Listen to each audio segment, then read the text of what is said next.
Imagine a table set thousands of years ago, fresh bread, um, olive oil, figs, and just a simple handful of nuts. Yeah, it's it's really easy to look at that and just see ancient history. Right. But what if that ancient biblical table was actually like humanity's earliest blueprint for heart health? Welcome to our deep dive. Thanks. Today we are putting the almond under the microscope, and our mission here is to see exactly how this revered biblical symbol holds up to modern clinical nutrition. Which means we are skipping any miracle claims. Mm. We're focusing strictly on hard, measurable evidence. And we want to keep a consistent speed today and speak clearly, just methodically explaining all the elements for you. Exactly.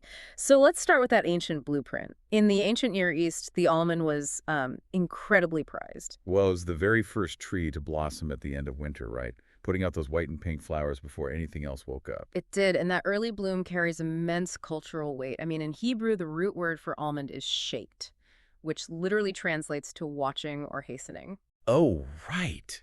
You see that play on words in the book of Jeremiah.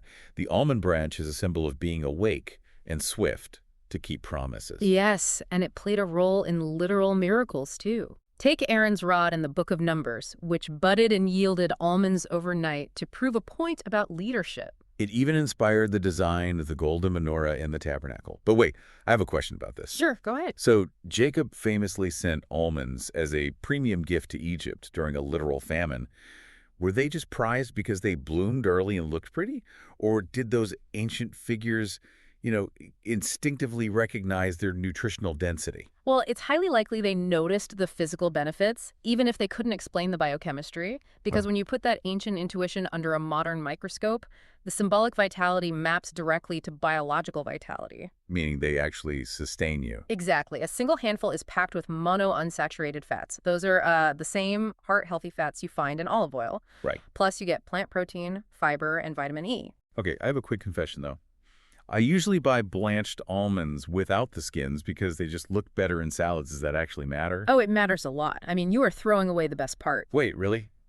The skins are that important. Absolutely. Those papery brown skins are where the polyphenols live. Think of polyphenols as like plant compounds that act like a microscopic shield against cellular damage. Oh, wow.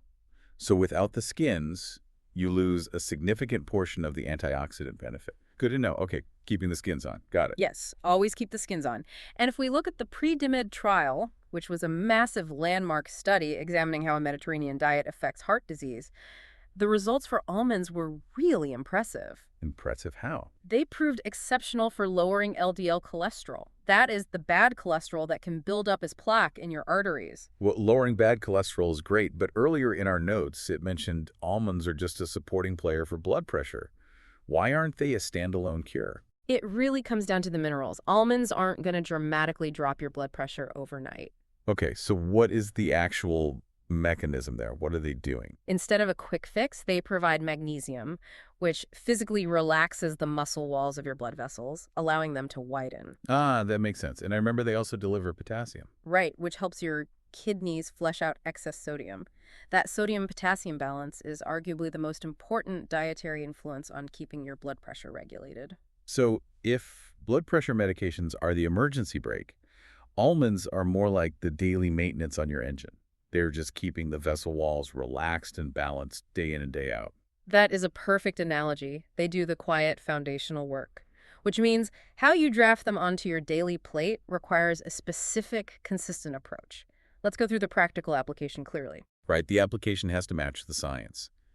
I was reading through a cookbook series by Dr. Alando Watkis over at Holy Trinity Healing Ministries, and they do this fascinating job of mapping these ancient scriptures directly to clinical nutrition. Yeah, they have some great practical guidelines. They recommend a scant ounce, so about a level palmful every single day. And preparation is the catch, right? You need them whole with those polyphenol-rich skins we just talked about. Exactly. But most importantly, they must be explicitly unsalted, so either raw or dry roasted. Because if you snack on salted almonds, the added sodium completely overrides the blood pressure benefits of that potassium. Precisely. You are basically taking one step forward and two steps back.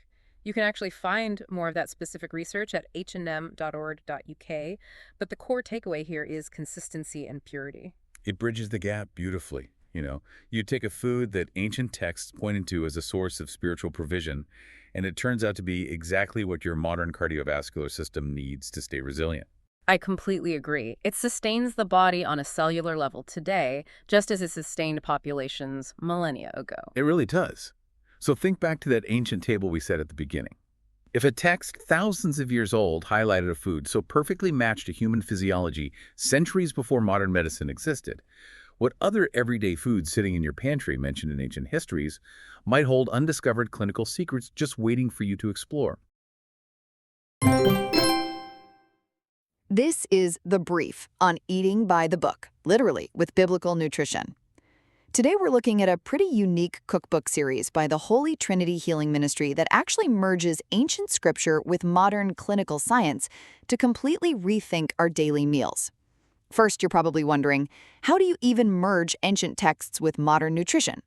Well, chartered scientist, the Right Reverend Dr. Alando Watkis, does it by pairing every single ingredient in his recipes to its exact scripture verse, backed up by clear clinical notes detailing the scientific evidence. Honestly, it's kind of like an interactive, edible museum exhibit where ancient history meets a modern lab report. Second, Watkis turns this academic theory into highly practical application. The flagship release, The Complete Biblical Cookbook, Ancient Scripture with Modern Science, features a full 7-day meal plan, while the broader series covers your entire day with 100 biblical breakfasts, 100 biblical dinners, biblical desserts, and 50 modern meals from biblical ingredients.